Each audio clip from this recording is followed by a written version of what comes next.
السلام علیکم ناظرین، آپ دیکھ رہے ہیں اسلامک پوسٹ۔ امید ہے آپ سب خیریت سے ہوں گے۔ ناظرین، آج میں آپ کو شب برات کی فضیلت کے بارے میں بتاؤں گی اور اس میں وظائف کے بارے میں بتاؤں گی۔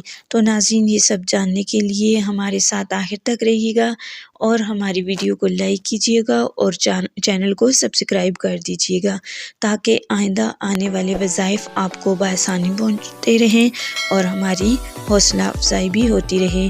تو ناظرین، آغاز کرتے ہیں۔ شعبان المعظم کی 15ویں رات کو شب برات کہا جاتا ہے۔ برات کا مطلب نجات کی رات ہے۔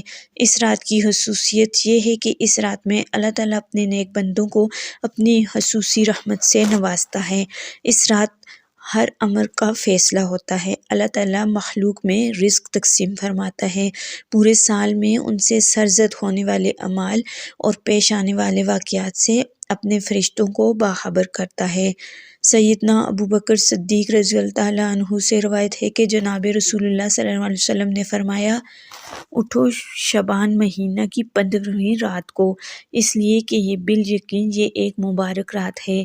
اللہ تعالیٰ اس رات کو فرماتا ہے، کوئی ایسا شخص ہے جو بخشش چاہتا ہو تو میں اس کو بخش دوں، اور ہے کوئی ایسا شخص جو تندرستی چاہے میں اس کو تندرست کر دوں، اور کوئی محتاج ہے کہ میں اسے آسودہ حال کر دوں۔ چنانچہ صبح تک یہی ارشاد ہوتا رہتا ہے۔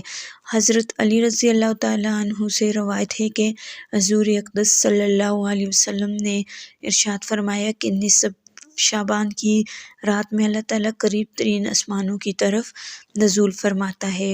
مشرک دل میں کینہ رکھنے والے، رشتہ داریوں کو قطع کرنے والے اور بدکار عورت کے سوا تمام لوگوں کو اللہ تعالیٰ بخش دیتا ہے۔ ناظرین، اس رات اللہ تعالیٰ اپنے بندوں میں رزق تقسیم فرماتا ہے، اور اگر کوئی شخص اللہ تعالیٰ سے جو چیز بھی مانگے، بے حساب رزق مانگے تو اللہ تعالیٰ اس کو بے حساب رزق عطا فرماتے ہیں۔ تو ناظرین، اس رات میں آپ کو ایک مجرب وظیفہ بتا رہی ہوں، نہایت ہی آسان وظیفہ ہے۔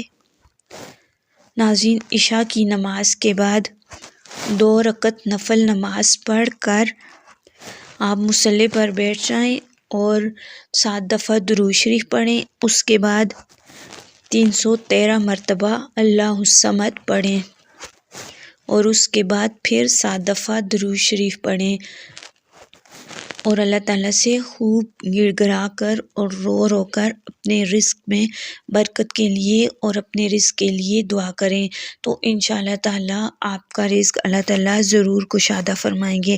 ناظرین، یہ ایک بہت ہی آزمایا ہوا عمل ہے۔ ناظرین، آج تک جس نے بھی یہ وظیفہ کیا اس نے اللہ تعالیٰ سے بے حساب رزق پایا، تو یہ وظیفہ ضرور کیجیے گا۔ یہ بہت ہی بابرکت اور مجرب وظیفہ ہے۔ تو ناظرین، یہ سب جان کر آپ کو کیسا لگا؟ اپنی قیمتی رائے کا اظہار کمنٹ باکس میں ضرور کیجیے گا، اور ہمارے چینل کو سبسکرائب کیجیے گا اور ویڈیو کو لائک کیجیے گا۔ تو ملتے ہیں ایک اور نئی ویڈیو کے ساتھ، تب تک کے لیے اللہ حافظ۔